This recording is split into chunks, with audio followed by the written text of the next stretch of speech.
Om Asmatgurubhyo Namaha. Krishno Rakshatano Jagatraya Guruhu Krishnam Namasyamyaham Krishne Namarasyatravo Vinihataha Krishnaya Tasmai Namaha Krishna Deva Samuthitam Jagatidam Krishnasya Dasosmyaham Krishne Tisthati Vishwametadakhilam He Krishna Samrakshamam. Jai Sri Narayana, with blessings of Sri Chinna Jeeyar Swamiji. We're continuing Bhagavad Gita.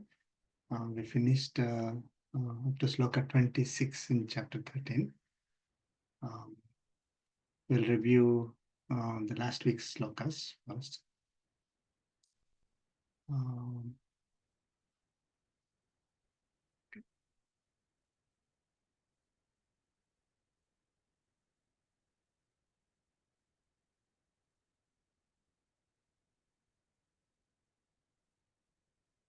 Screen.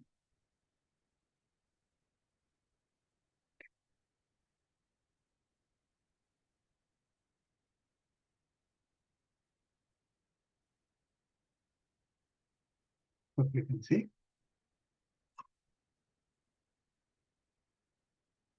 Are you able to see questions? Okay. Okay. First question. What qualities does Atma possess in relation to the body?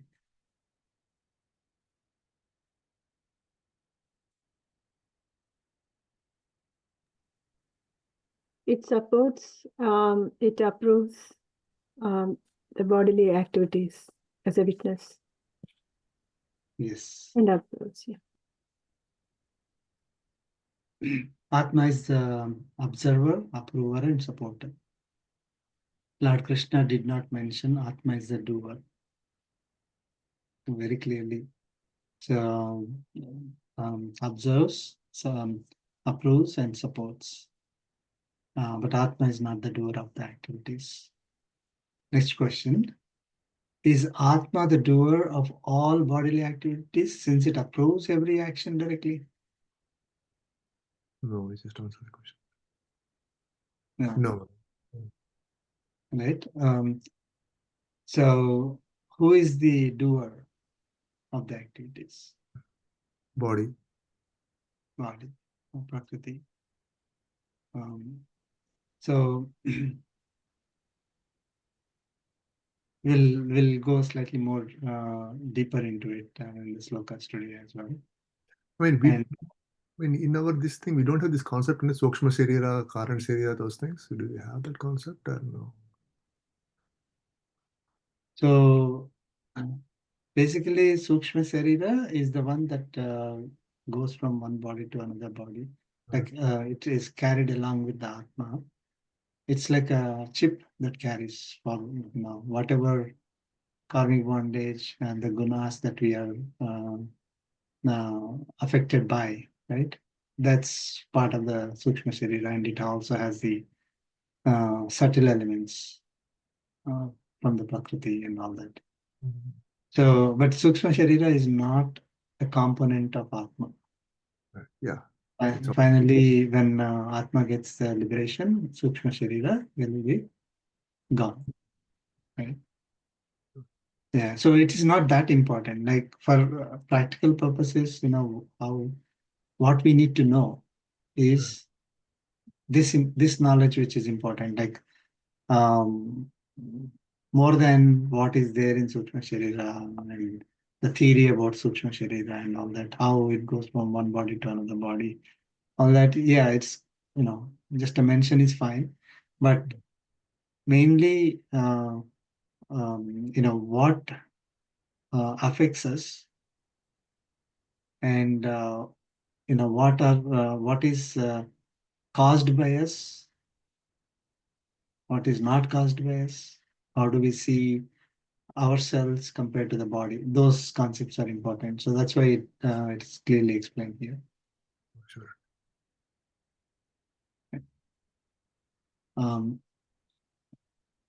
Next question. What fundamental knowledge must we possess to become eligible for liberation?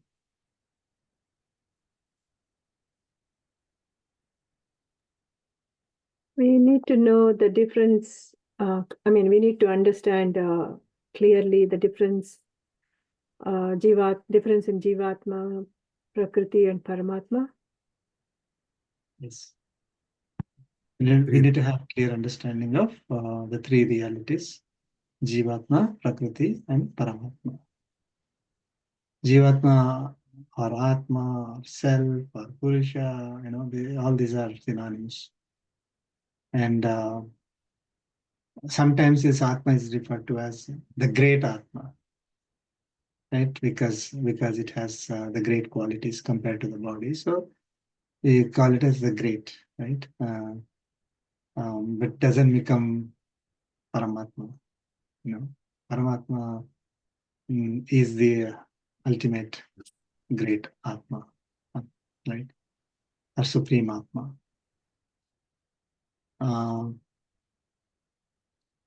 Okay. Next question. Is our current body a factor in determining whether we can become eligible for liberation?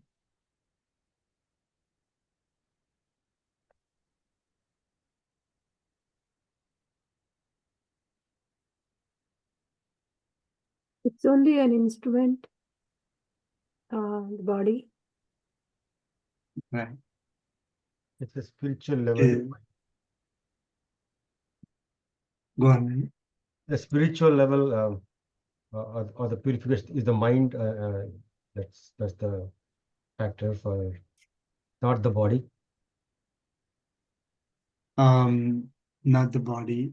So if we are born into a particular body, does it determine that whether we are eligible for liberation or not? Is the question.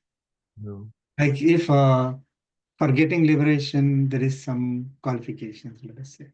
Is body one of the qualification? Like they say, in order to do a particular job, you need to have certain qualification, right? And does body become one of the qualifications for us to become eligible for liberation? No. This question is very, very important. And from this itself, Bhagavad Ramanuja said everyone is eligible for liberation. Everyone. So Statue of Equality is promoting that. So there is a misconception that one must be born into a particular higher classes of the society in order to be eligible for liberation. Lower classes of the society are not eligible for liberation, right? That is not the case. Lord Krishna very, very clearly told that doesn't matter, not even classes within, say, for example, a particular religion, right?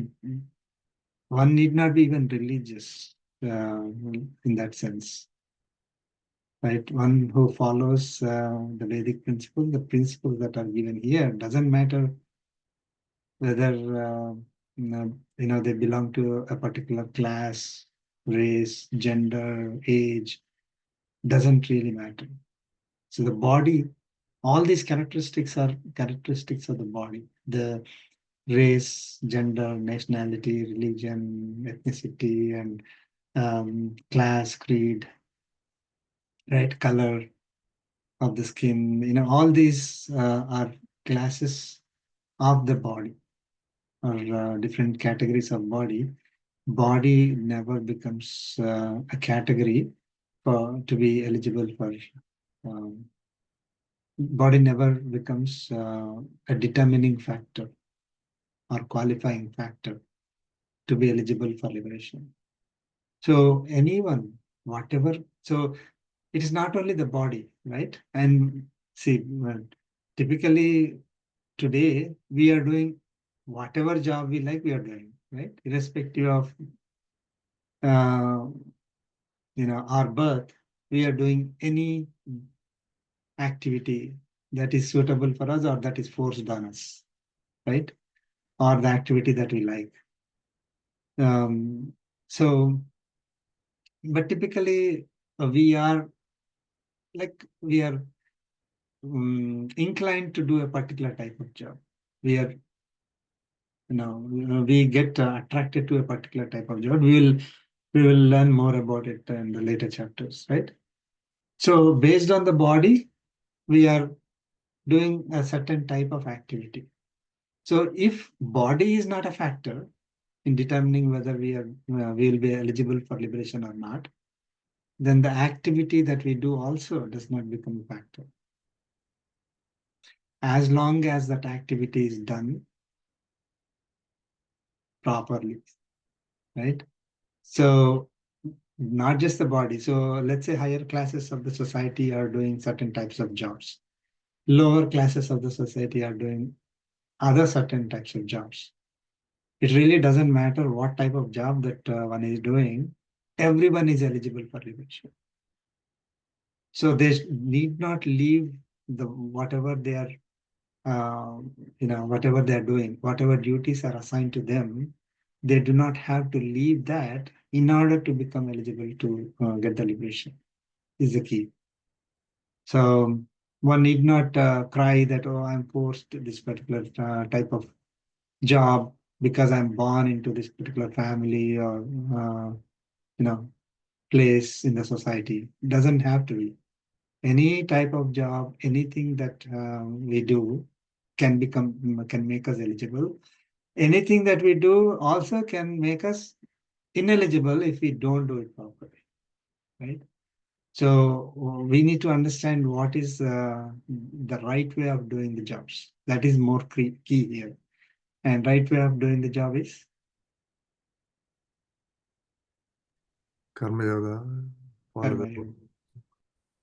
Karma yoga. So everyone, doesn't matter whether they are capable of higher levels of spiritual, in their spiritual journey. Whatever work they are doing, they have to do it as karma yoga only. There is no exception, right? Just because I'm eligible for Jnana yoga or Bhakti yoga and I'm practicing Jnana yoga, Bhakti yoga, but I don't have to follow karma yoga. That does not apply. Karma yoga must be followed by everyone. Whatever activity that we are doing, because no one can live without doing any activity. So whatever activity they are doing, even taking care of themselves or taking care of the family or society, or whatever job they are doing in order to feed themselves or their family, in spite of their their capabilities, those actions that they are doing have to be done as karma yoga only. And we learned about karma yoga, so we'll not go into the details. So Lord Krishna made it very clear in these slokas that body does not become a factor. Anyone in any body can become eligible as long as they have the fundamental knowledge of the three realities, and on top of it, right, they must know on how to do the activity, what kind of knowledge is needed, all that. Okay, next question. What are some fundamental questions one should ask to qualify for liberation?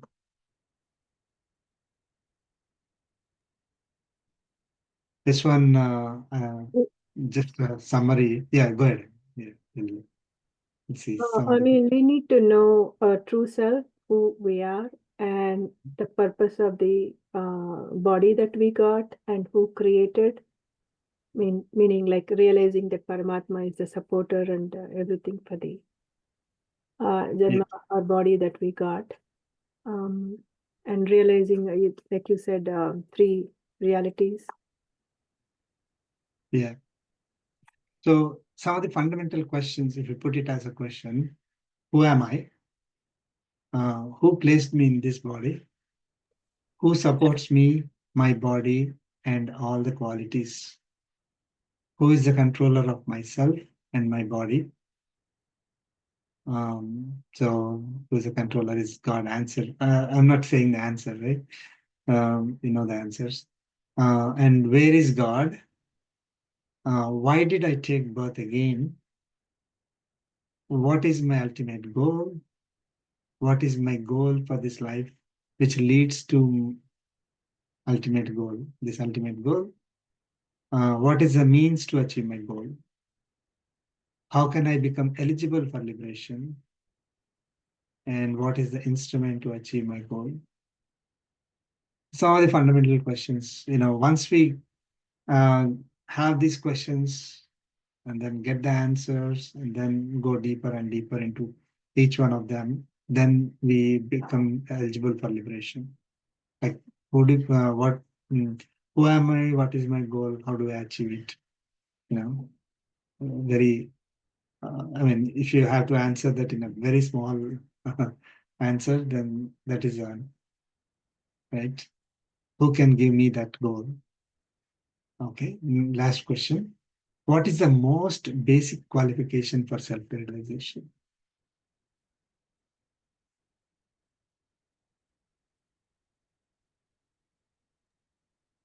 What is the most basic thing? Knowing about self as well as Paramatma. Even more basic than that one. More basic.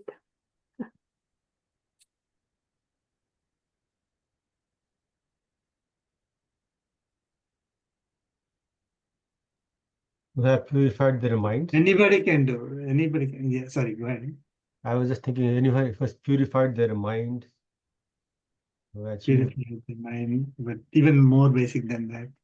Karma Yoga? Basic than that. What is the most basic qualification? I mean, Who we are, right? Who we are, we need to know that. devotion. Right? Body versus Atma, right? Yeah. What need is to- it? So it's Lord Krishna gave this in a sloka, so it was easy. But if you put it as a question, then we keep thinking, oh, what should be the most basic thing I need to start with, right? Devotion. Even before karma. What is it? I mean, devoted to Paramatma. Devoted to Paramatma. How will you get the devotion to Paramatma? Bhakti. How will you get bhakti? Surrendering, sir. Surrendering. How will you know? Knowledge. What is surrendering? How do I know what is surrendering first?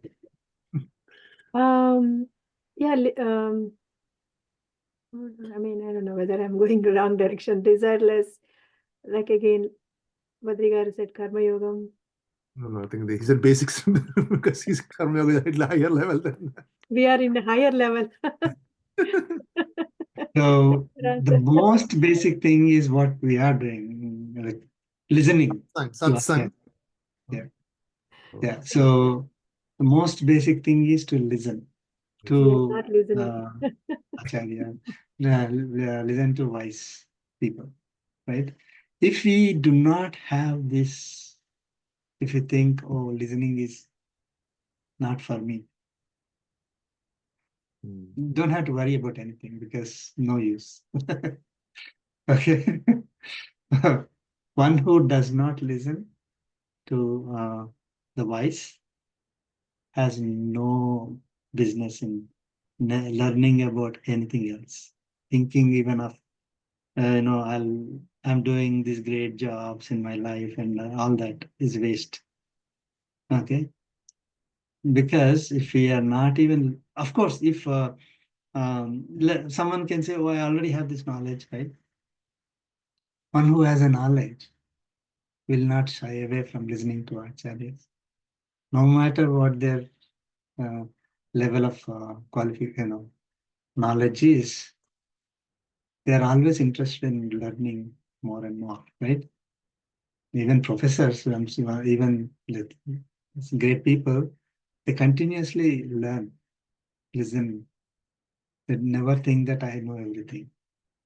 So listening is the most basic quality that one must have. That's what Lord Krishna said. One must be interested in listening. If one does not have interest in listening to wise people, they will never get knowledge. If they don't get knowledge, they don't know how to practice it, right? And one of the reasons why they would not listen is of the ignorance, right? So because of the ignorance, if they don't listen, it compounds, the ignorance compounds. right? So always, whenever we get an opportunity to listen to wise people, we have to continue to, or continuously listen. And that listening itself purifies us, right? Then we become eligible to do karma yoga. Initially, on day one, if you want to do karma yoga, we'll never do it, because we do not have that knowledge ingrained in us. So listen, recollect, practice. Okay, so that is what Lord Krishna has mentioned. Shravanam, Mananam, Vididhyas. Yes, Every day we do that. Shravanam, Mananam, and Abhyasam. So Shravanam is the first more important qualification. Okay, so one who is interested in self-realization should not think of, I'll do a lot of other things, but okay, I don't have to listen. That is not going to work. Okay. Any questions? One thing, sir, when we go back to the very first question that we said, body is the doer.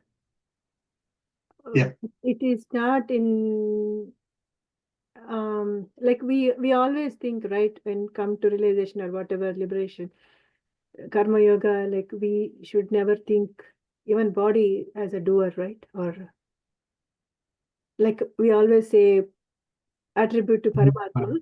So not in So, that sense. Yeah. yeah. So basically, body by itself cannot sustain itself. Paramatma is the one who is behind, who is giving energy to the body. So body is also not independent.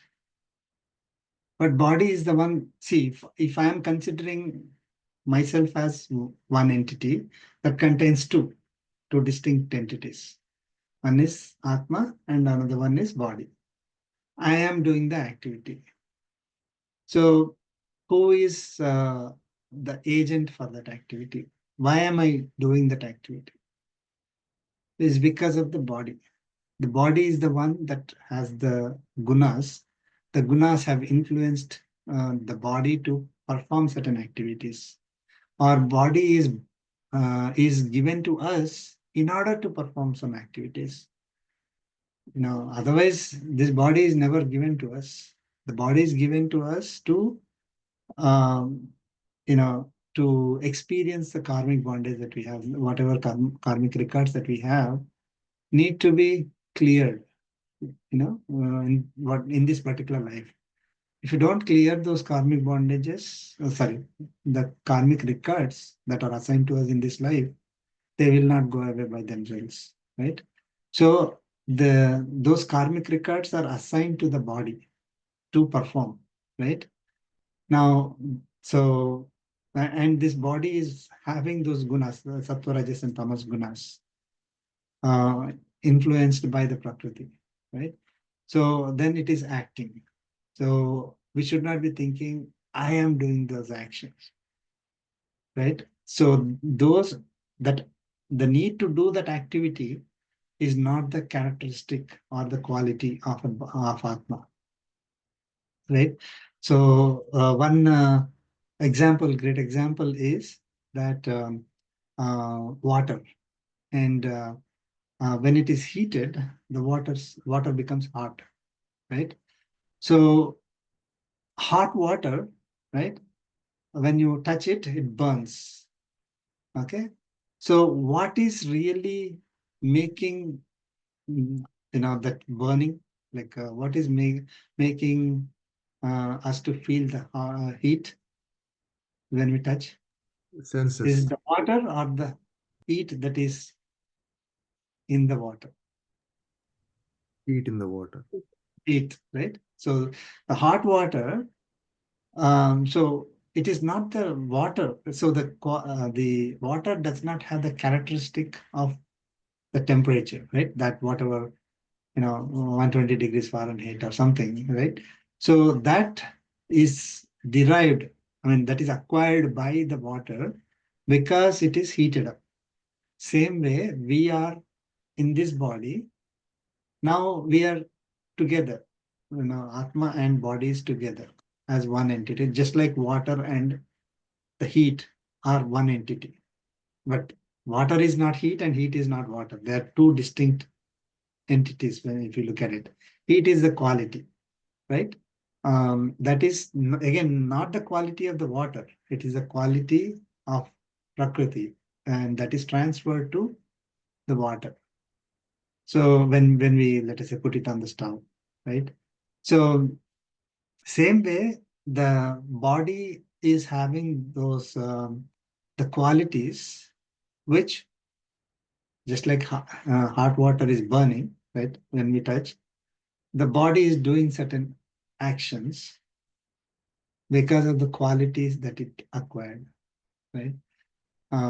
So just because we are doing those actions doesn't mean we have those qualities.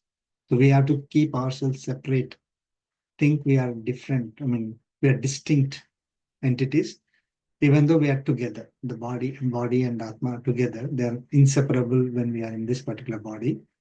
But the quality is not belonging to the Atma. So Sattva, Rajas, and Tamas are belonging to the body. Right. Right. So we should see ourselves as a observer, right?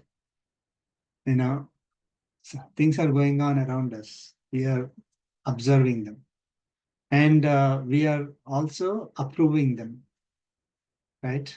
We are see, in case of water and heat, water is also inert, right? Material nature doesn't have knowledge by itself.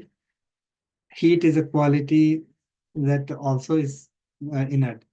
It is not like water allows the heat to be acquired by the water, right? So, but in case of Atma, it has the knowledge. Okay. Now, with that knowledge, it is approving whether to proceed, whether to acquire.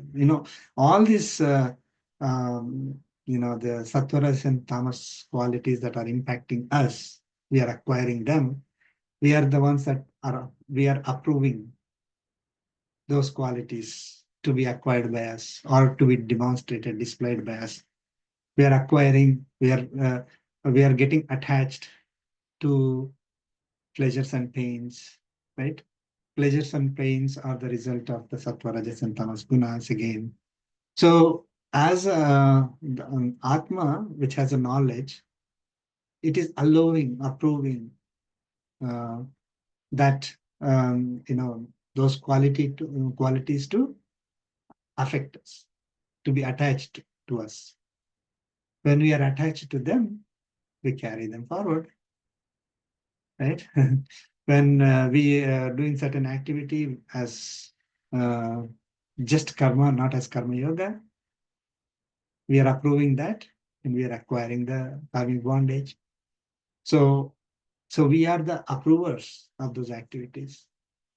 And then we are supporting the body. Without our support, the body cannot function. Okay. So by being the observer, I mean, mostly by being the approver, I would say, we are basically carrying the karmic bondage with us, right? If you are just observing and you are just supporting, then we don't acquire karmic bondage, right? We will just spend the karmic bondage that is assigned to us. We are not getting assigned, if we are not getting affected by the sattva, rajas, and tamas gunas. Okay. Okay, let me continue with chapter 27.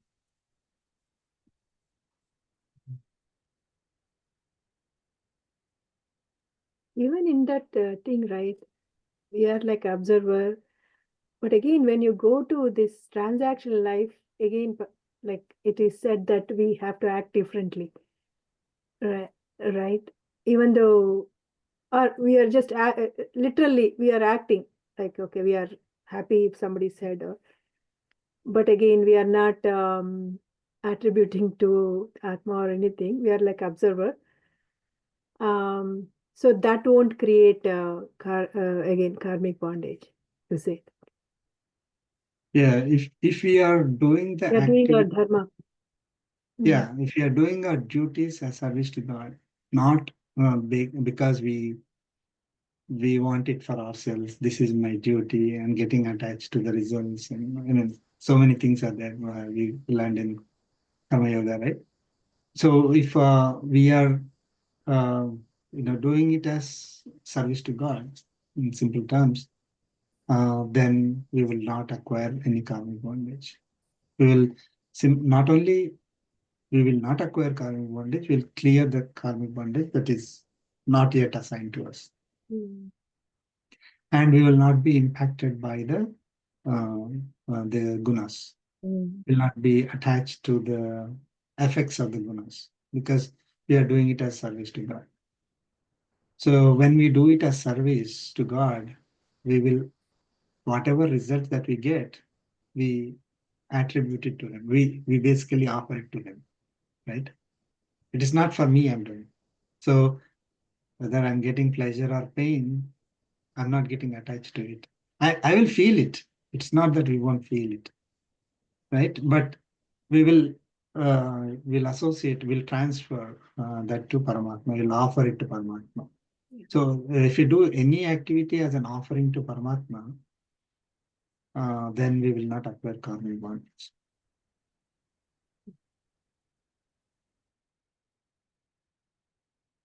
Okay. Sloka 27. Please chant.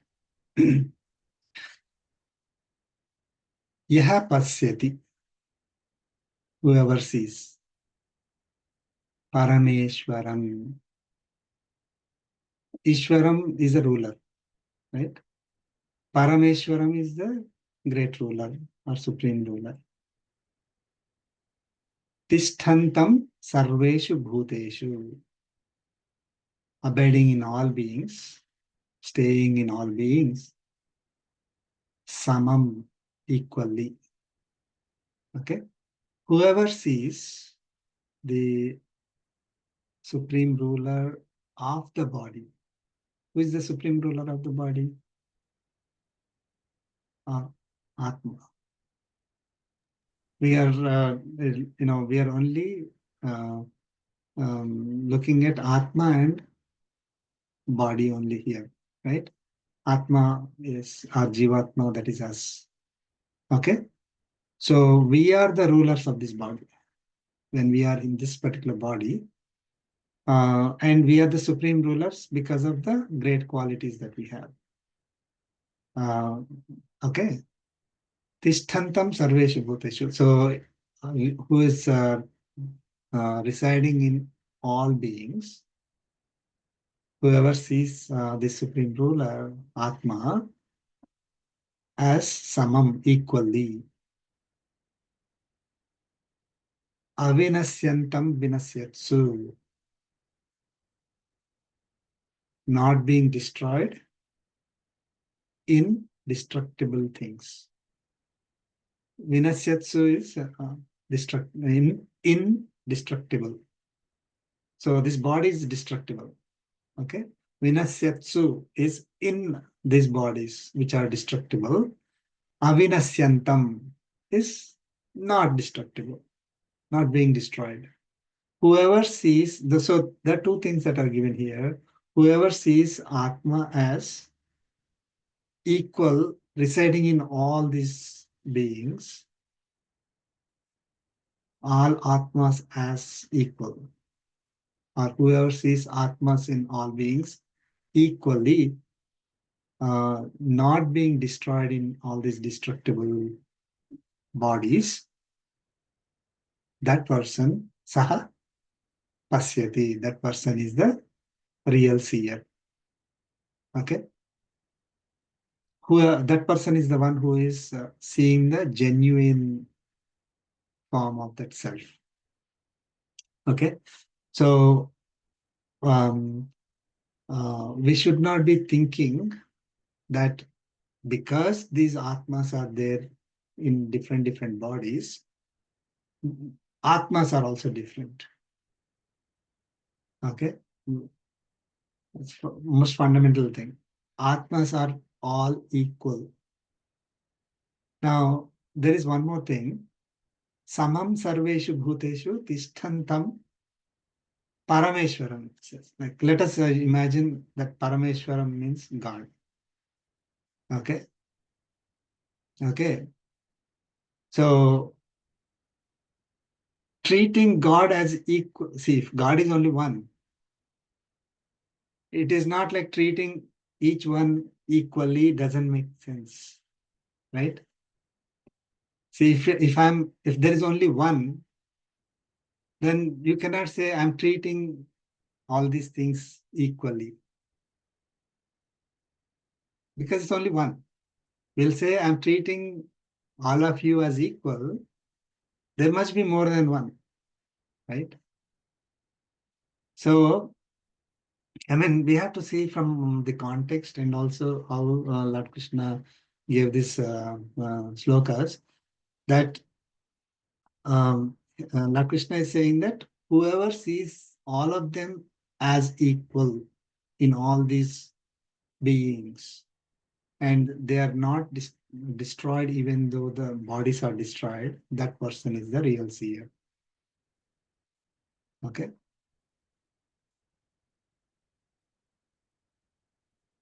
That seer is nothing but the Atma again, or Jivatma, right? Yeah, we yes. Yeah. Yes. So this has a link to Sloka 18 in chapter 5, right? In that chapter, Karma Sannyasa Yoga, right? Karma Sannyasa Yoga, Lord Krishna said, Vidya Vinay Sampanne Brahmane Gavihastini, right? So in all these, Panditaha Samadarshinaha. So the one that is in all these, Vidya Vinay Sampanne, Brahmane, Gavi, Hastini, Suni, Swapake, in all these different beings at different levels of knowledge that we think, Vidya Vinay Sampanne is the highest level, and the one who is eating,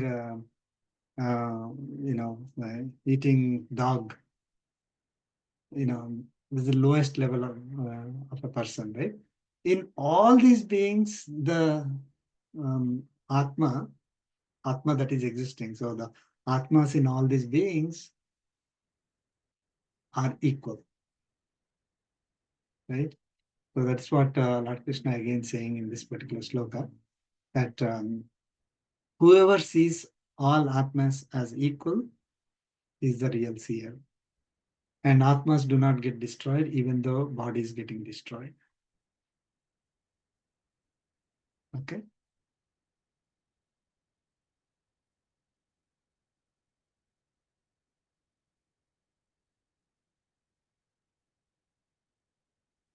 So one more thing is, if let us say I want to say as one in all these, there is only one in all these, Lord Krishna would have said, Ekam Sarveshu Bhuteshu, right? But here Lord Krishna is saying, Samam Sarveshu Bhuteshu. Could have easily said Ekam, right? But he didn't say that. I mean, the reason why I'm saying is, like if we are reading any other book, then different interpretations have come, unfortunately, because of, like easily misled by some words.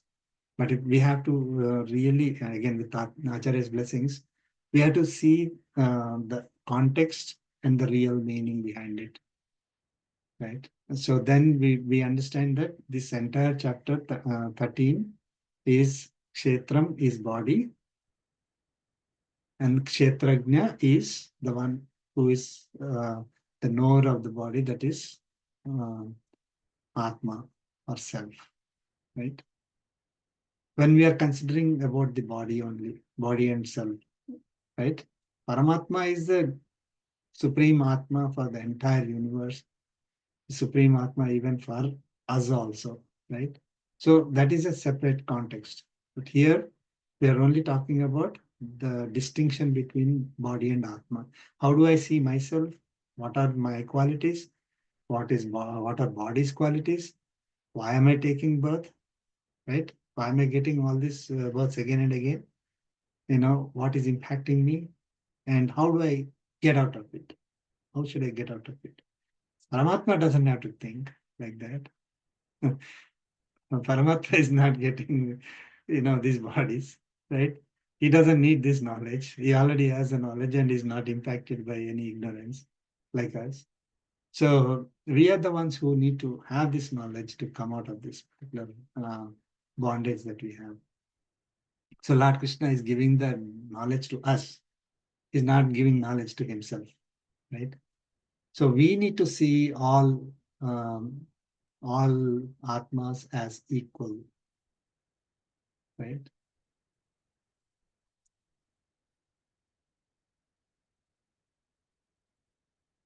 Okay. We move on to the next sloka.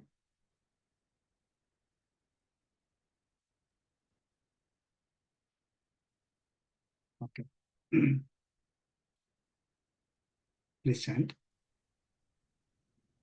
Samam pasyan hi sarvatra Samam pasyan hi sarvatra samavasthitamishwaram samavasthitamishwaram nahi nastyatmanatmanam nahi nastyatmanatmanam tato yati param gatim. Tato yati yati param gatim. Let's chant together. Samam Samam pasyan pasyan Pashyami hi sarvatra sarvatra Samavasthitamishwaram samavasthitamishwaram nahi nahi Nastyatmanatmanam nastyatmanatmanam Tato tato yati yati param gatim. param gatim.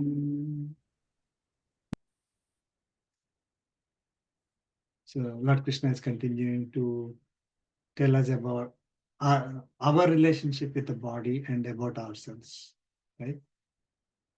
Samam pasyan ishwaram.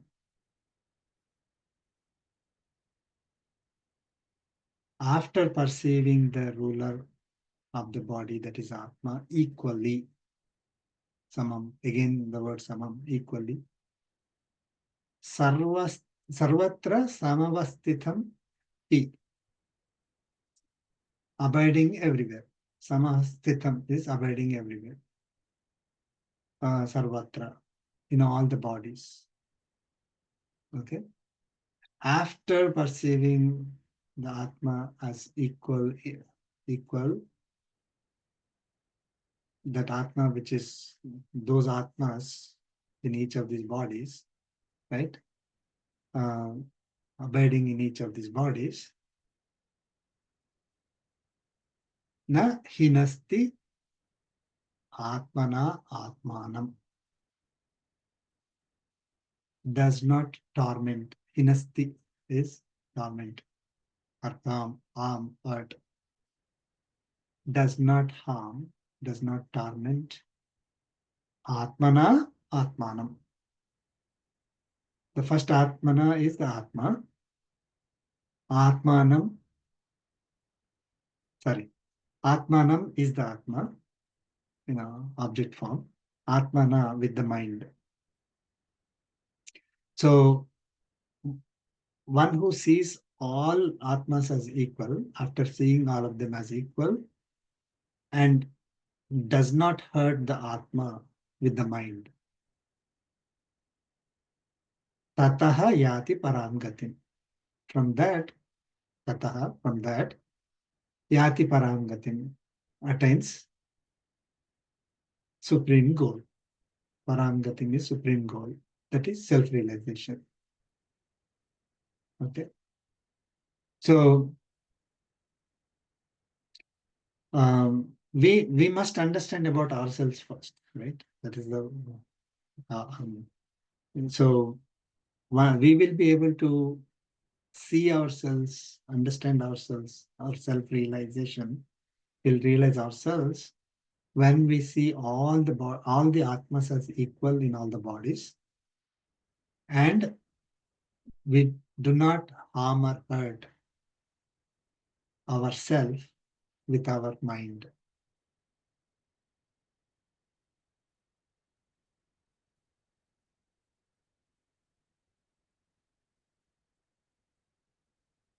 Okay, what is the meaning of we do not harm ourselves or torment ourselves with our mind?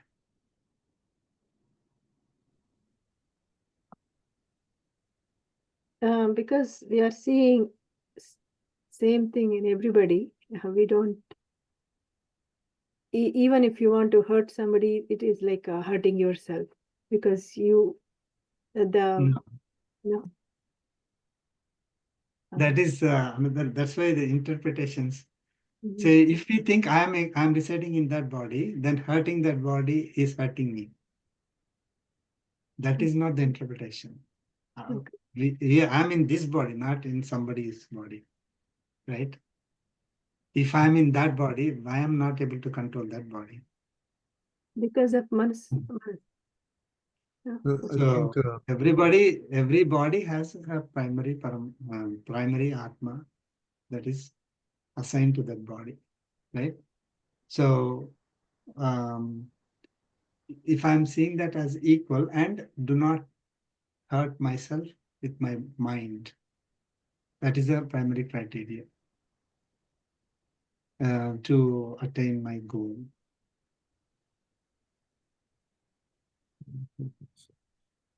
How can I harm myself? by doing bad things, right? By doing not prescribed duties. Yeah. Okay. Yes, that is one. Right.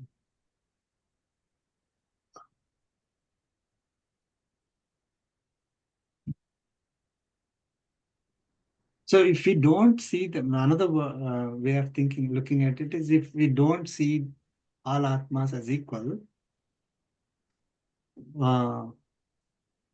with our mind, right? With our mind, okay, I'm thinking this all, Higher, lower. yeah, higher, lower.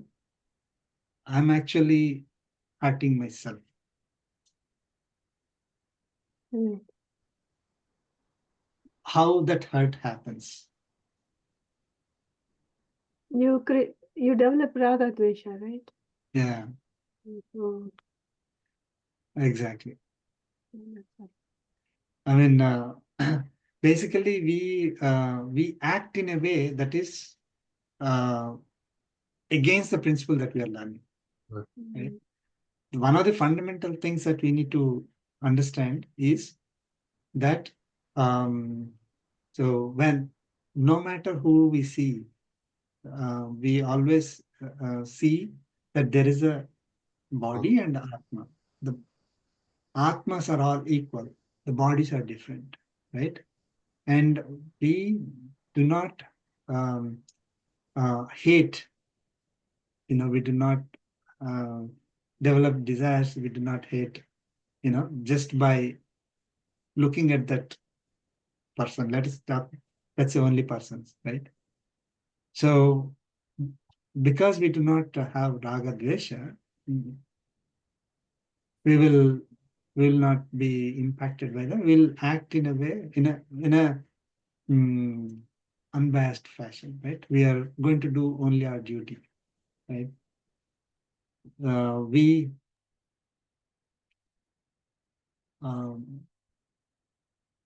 I mean, one of the primary obstacles for us in not practicing the principle that you have given to us is we think all these are different, right? All are different, and I should, develop some good relationship with somebody and bad relation. I mean, because I don't like, all these start coming up, right? And by looking at the body, we tend to treat those beings in a different way. Okay, if we think that all atmas are equal, then we do not intentionally hurt. Okay, we'll let them live. Just like, say, for example, if we see mosquito, for example. Okay, if you think a mosquito, I don't like it, and immediately we don't hesitate to harm the mosquito. Do we do the same thing to a human being? No, right? No matter the human being is even worse than a mosquito, we won't do it because we consider the human being is higher. I mean, not equal, right? So we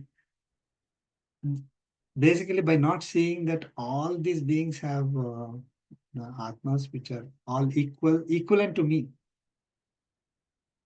then I will treat everyone equally. Okay.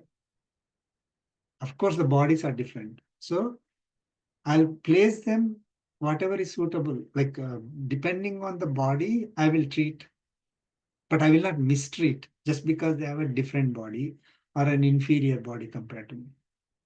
Problem is about racism or hatred and the class differences that are impacting people. They only see bodies and superior, inferior. Okay, based on our own understanding of what is superior, inferior, because we have created our biases.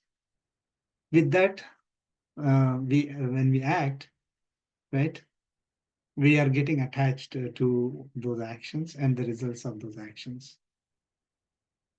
Getting calming one straight away. So if I'm able to see the atmas are all equal to me, I don't hurt myself, right? Same way, I don't hurt another being because the atma inside that being is like me. Why would I want to hurt it? Okay. If I don't hurt myself unnecessarily, I would not be hurting somebody unnecessarily. Because I treat that atma also as equal.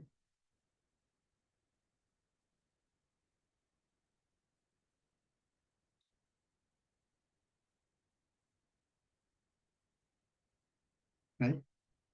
And we understand that why we got different bodies. Now, one more thing is that we are able to see all these differences in all these beings. Even though our atmas are all equal, some bodies are suffering, some are enjoying. Right? Now, what do we want to be? We want to be the ones who don't have suffering, right? See, the atma inside the body which is suffering, is the atma experiencing it?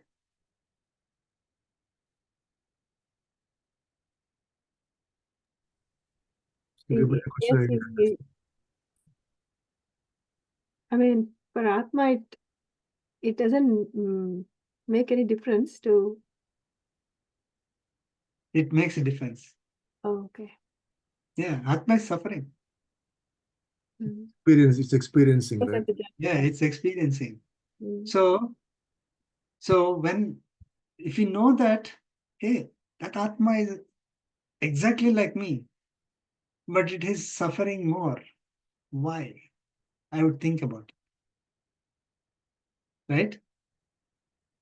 why did it get that kind of a body, or why is it facing those situations, okay, which is making it suffer?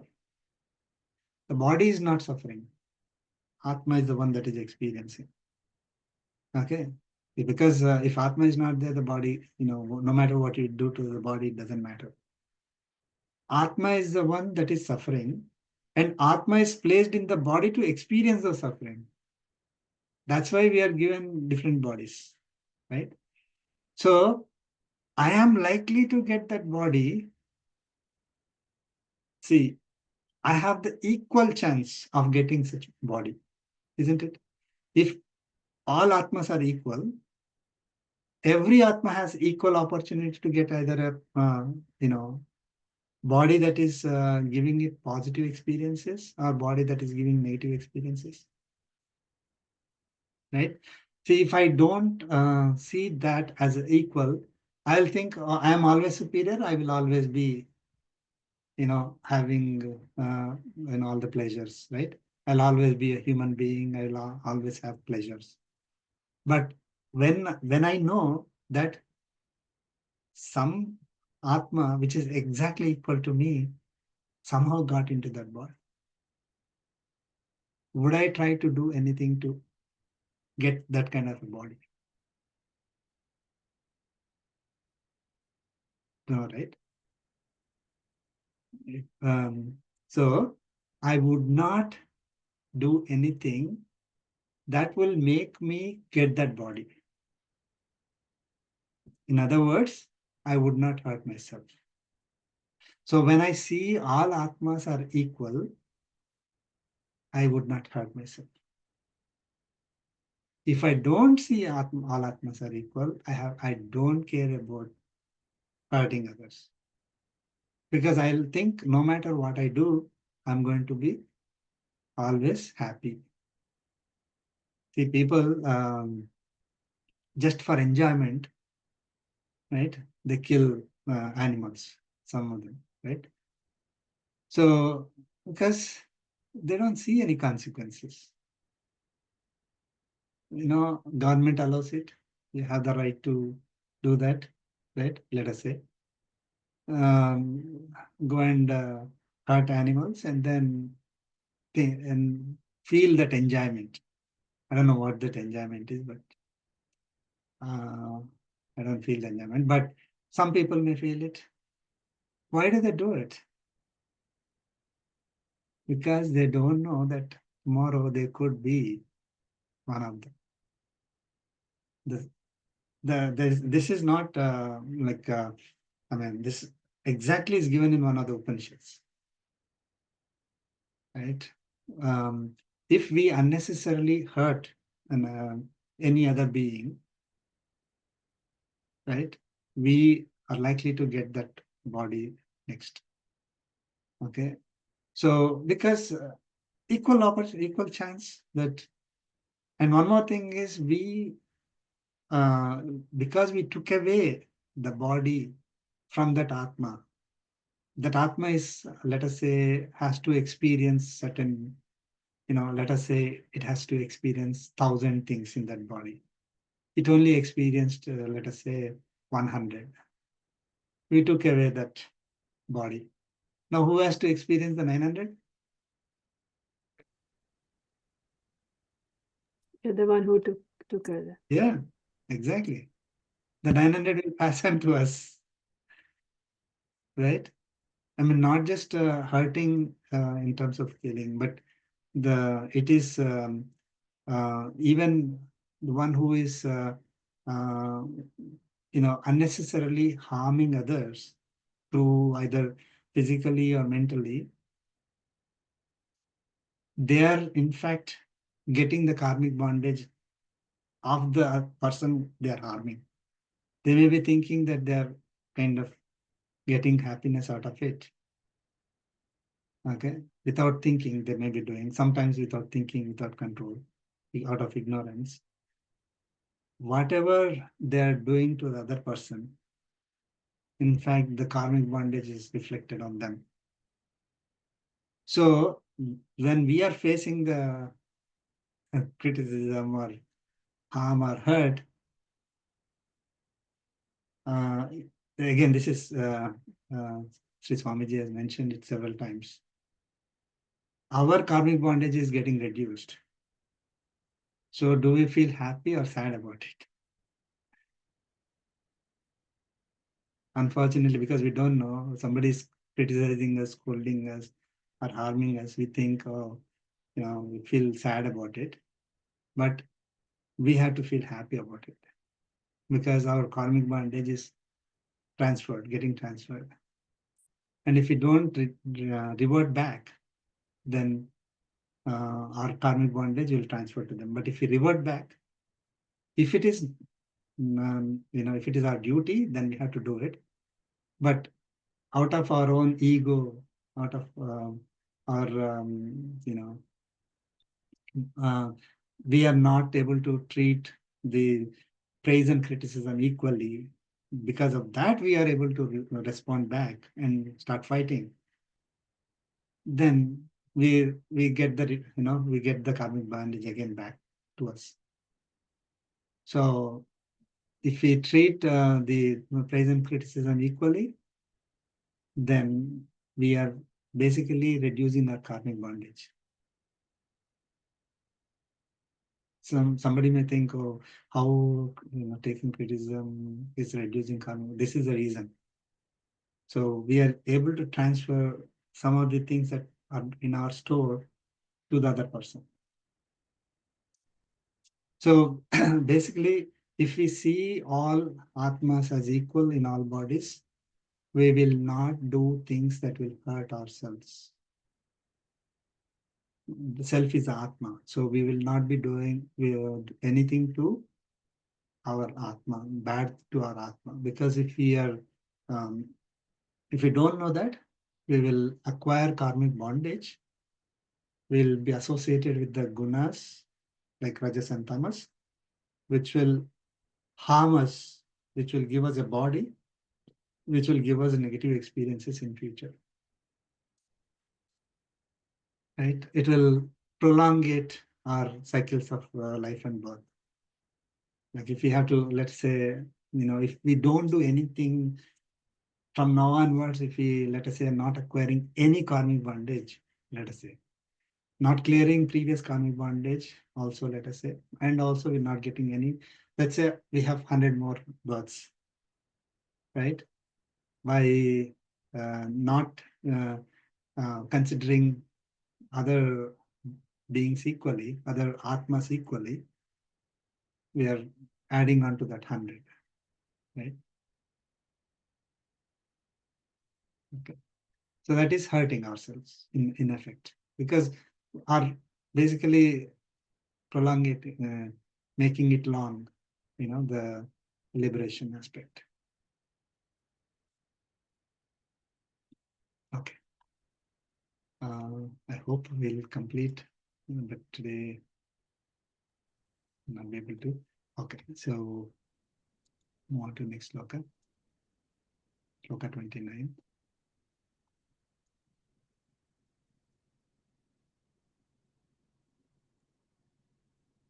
Please chant. Prakrutyaiva cha karmani Prakrutyaiva cha कर्माणि kriyamanani sarvasaha kriyamaणानि क्रियमाणानि sarvatah सर्वशः yah pasyati tathatmanam yah यः pashyati पश्यति tadhatmanam तथात्मानम् akartaram sapasyati. akartaram अकर्तारं sapashyati पश्यति Let's chant together. prakrutyaiva cha प्रकृत्यैव च karmani कर्माणि kriyamaणानि क्रियमाणानि sarvasaha सर्वशः yah यः pashyati पश्यति tadhatmanam तथात्मानम् akartaram अकर्तारं स sapashyati. पश्यति.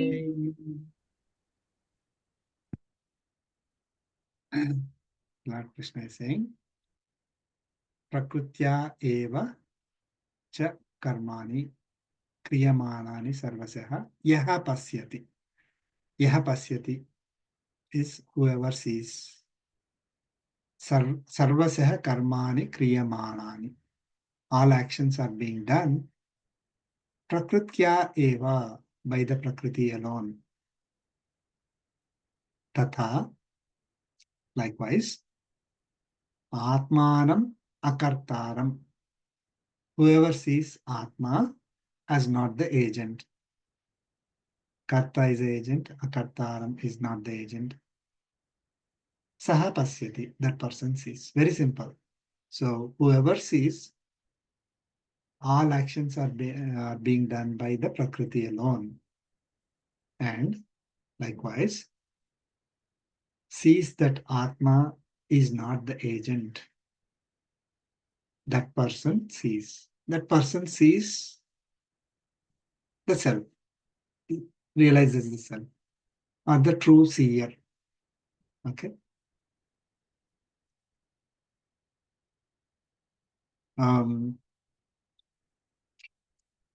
So it is the Prakriti that is doing it. I mean,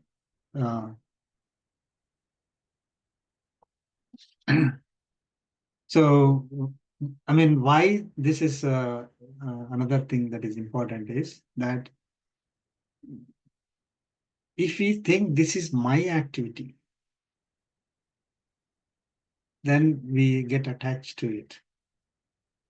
It is the activity that is result of the body that I got.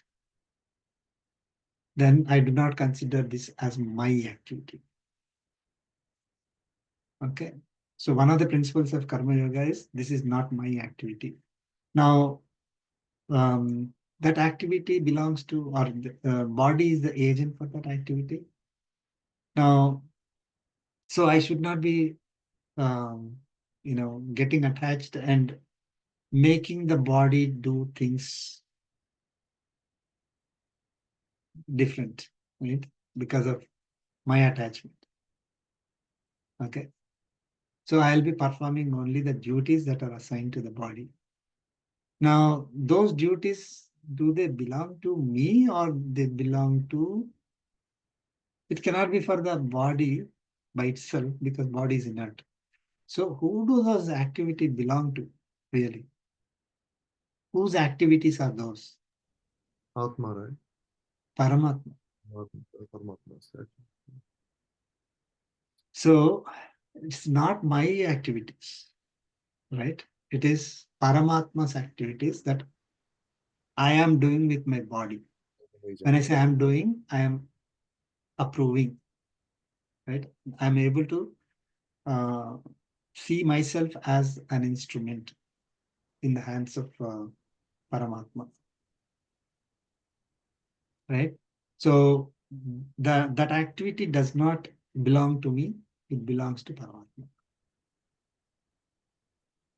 right? Paramatma created this body and gave some actions to it. So whose actions are those? Paramatma.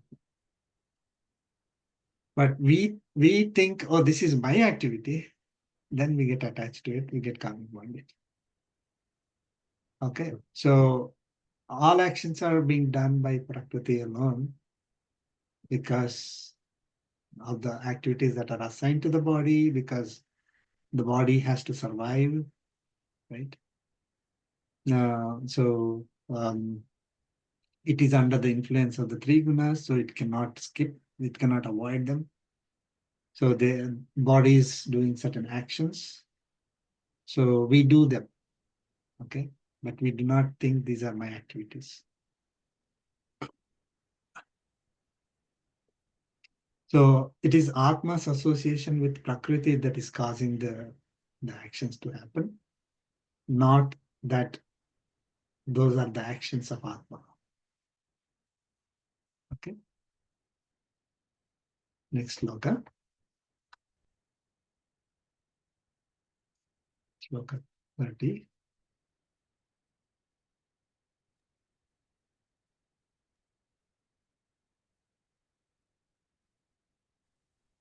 Listen. Yada bhuta pruthagbhavam Yada Bhutapruthagbhavam bhutapruthagbhavam ekasthamanupashyati एकस्थमनुपश्यति तत एव च विस्तारम् तत एव च एव च विस्तारम् विस्तारम् ब्रह्म सम्पद्यते तदा ब्रह्म ब्रह्म सम्पद्यते तदा सम्पद्यते तथा Let's chant together. यदा भूतपृथग्भावम् एकस्थमनुपश्यति तत तत एव च विस्तारम् ब्रह्म ब्रह्मं सम्पद्यते तदा तदा पद्यते तदा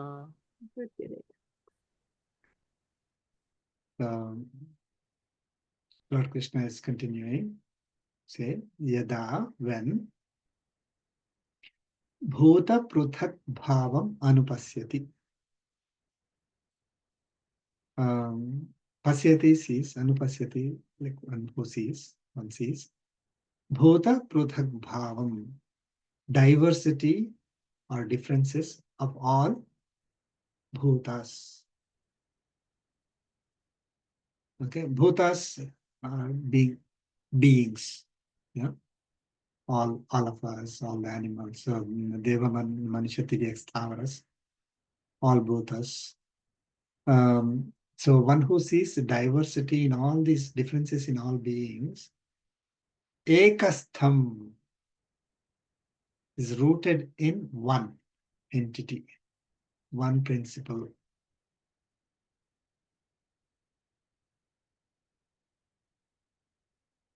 Okay.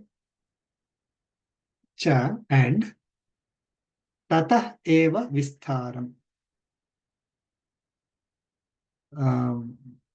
Tatah, from that, eva is alone. From that alone, vistaram is expansion, evolution is happening.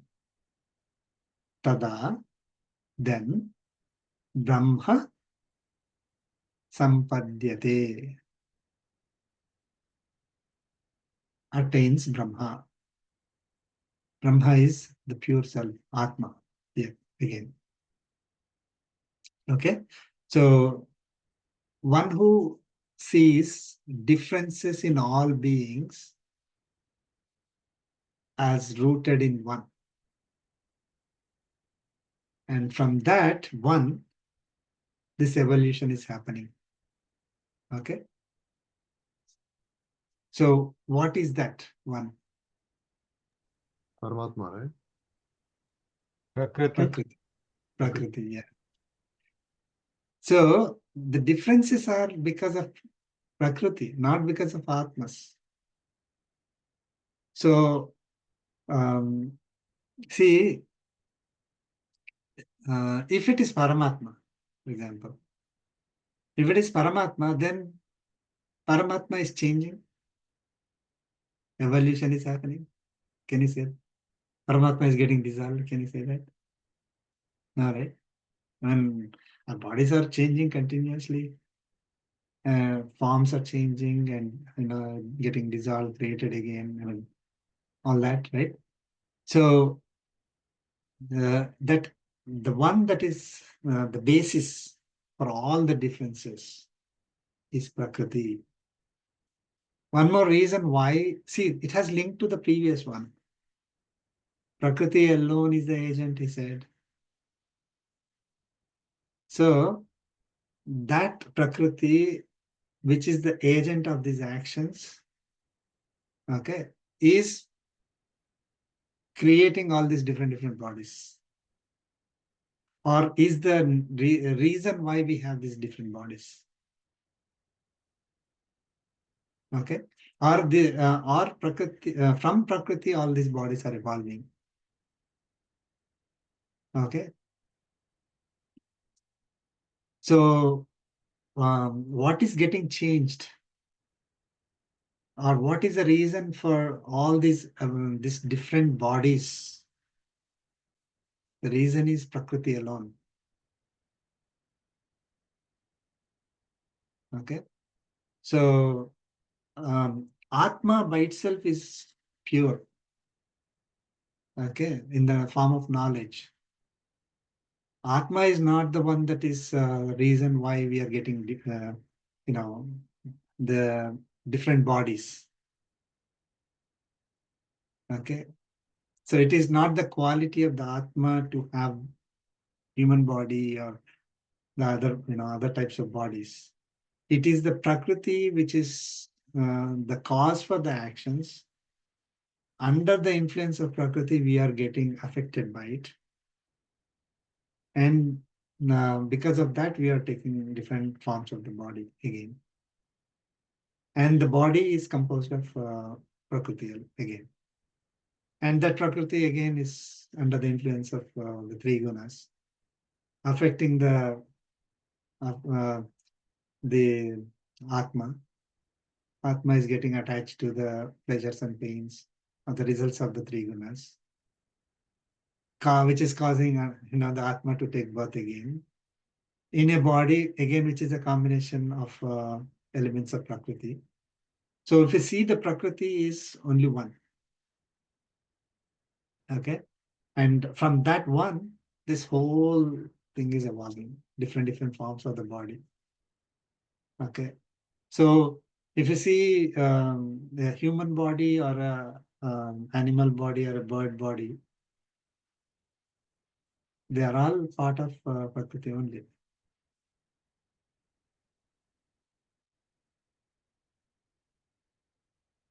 Okay, so there is no. So the differences, what we see are the differences in the bodies, which are made out of Prakriti. The differences are not in Atma, is what Lord Krishna is saying.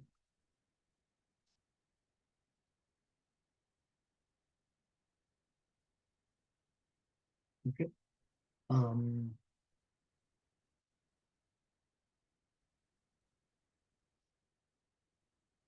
We don't have time. Any questions?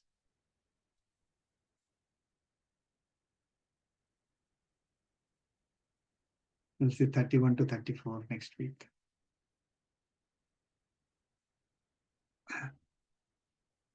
Very important sloka. It is a revision of what we learned earlier, right? But earlier we learned about Atma separately, and we didn't touch upon the bodies that much, right? Qualities of the body and all that. But here in this particular chapter, Kshetra and Kshetrajna are taught together. And very clearly, why we are taking, who are we and what are our qualities, why are we taking birth, all that, it is very clearly mentioned to us. Any questions before we conclude?